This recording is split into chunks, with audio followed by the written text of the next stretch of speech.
Chapter 10. Further Use of the Will.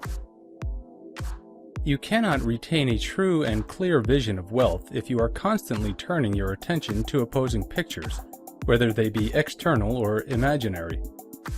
Do not tell of your past troubles of a financial nature, if you have had them. Do not think of them at all. Do not tell of the poverty of your parents, or the hardships of your early life. To do any of these things is to mentally class yourself with the poor for the time being, and it will certainly check the movement of things in your direction. Let the dead bury their dead, as Jesus said. Put poverty and all things that pertain to poverty completely behind you. You have accepted a certain theory of the universe as being correct, and are resting all your hopes of happiness on its being correct. And what can you gain by giving heed to conflicting theories? Do not read religious books which tell you that the world is soon coming to an end. And do not read the writing of muckrakers and pessimistic philosophers who tell you that it is going to the devil. The world is not going to the devil, it is going to God. It is wonderful becoming. True, there may be a good many things in existing conditions which are disagreeable, but what is the use of studying them when they are certainly passing away, and when the study of them only tends to check their passing and keep them with us? Why give time and attention to things which are being removed by evolutionary growth, when you can hasten their removal only by promoting the evolutionary growth as far as your part of it goes?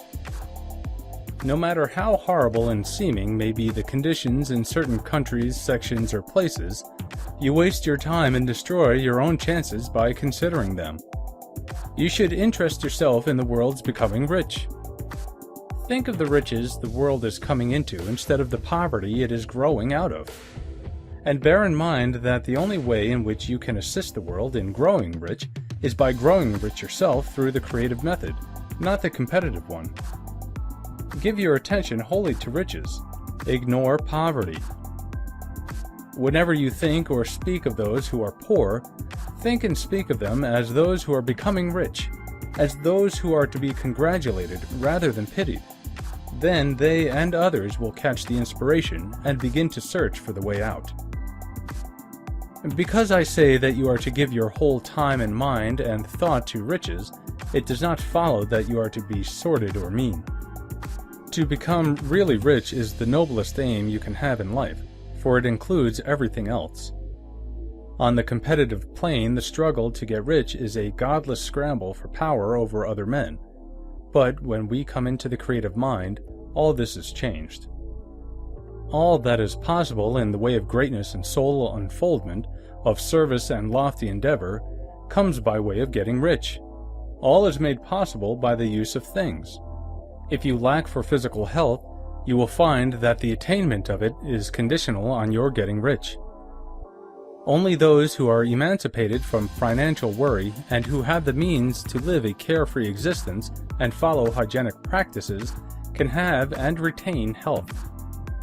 Moral and spiritual greatness is possible only to those who are above the competitive battle for existence, and only those who are becoming rich on the plane of creative thought are free from the degrading influences of competition. If your heart is set on domestic happiness, remember that love flourishes best where there is refinement, a high level of thought, and freedom from corrupting influences.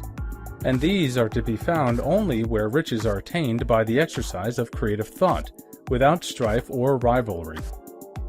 You can aim at nothing so great or noble, I repeat, as to become rich, and you must fix your attention upon your mental picture of riches, to the exclusion of all that may tend to dim or obscure the vision.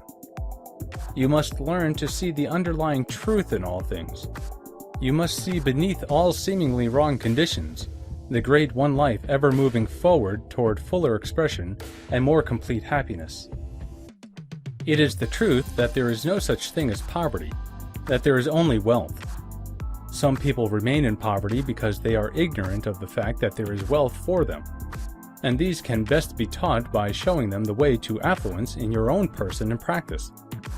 Others are poor because, while they feel that there is a way out, they are too intellectually indolent to put forth the mental effort necessary to find that way and by travel it. And for these, the very best thing you can do is to arouse their desire by showing them the happiness that comes from being rightly rich. Others still are poor because, while they have some notion of science, they have become so swamped and lost in the maze of metaphysical and occult theories that they do not know which road to take. They try a mixture of many systems and fail in all. For these, again, the very best thing to do is to show the right way in your own person and practice. An ounce of doing things is worth a pound of theorizing. The very best thing you can do for the whole world is to make the most of yourself. You can serve God and man in no more effective way than by getting rich. That is, if you get rich by the creative method and not by the competitive one. Another thing, we assert that this book gives in detail the principles of the science of getting rich, and if that is true, you do not need to read any other book upon the subject. This may sound narrow and egotistical, but consider, there is no more scientific method of computation in mathematics than by addition, subtraction, multiplication, and division. No other method is possible. There can be but one shortest distance between 2 points. There is only one way to think scientifically, and that is to think in the way that leads by the most direct and simple route to the goal. No man has yet formulated a briefer or less complex system than the one set forth herein.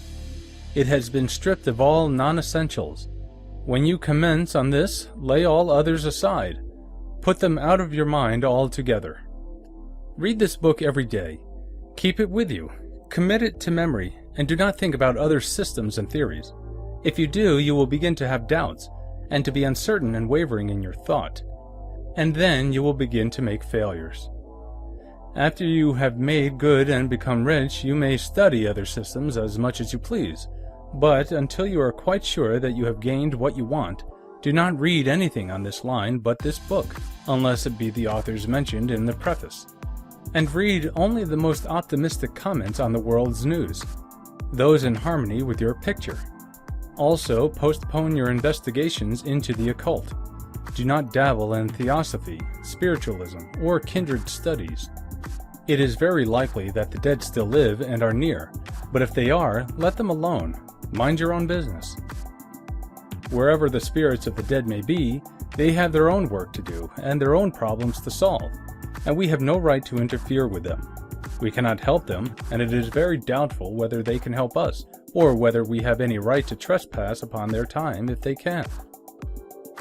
Let the dead and the hereafter alone, and solve your own problem. Get rich. If you begin to mix with the occult, you will start mental cross-currents which will surely bring your hopes to shipwreck. Now, this and the preceding chapters have brought us to the following statement of basic facts. There is a thinking stuff from which all things are made, and which in its original state permeates, penetrates, and fills the interspaces of the universe.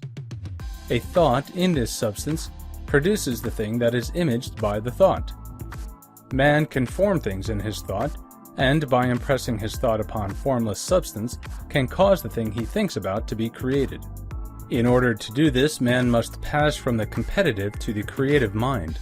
He must form a clear mental picture of the things he wants, and hold this picture in his thoughts with the fixed purpose to get what he wants, and the unwavering faith that he does get what he wants, closing his mind against all that may tend to shake his purpose, dim his vision, or quench his faith. And in addition to all this, we shall now see that he must live and act in a certain way.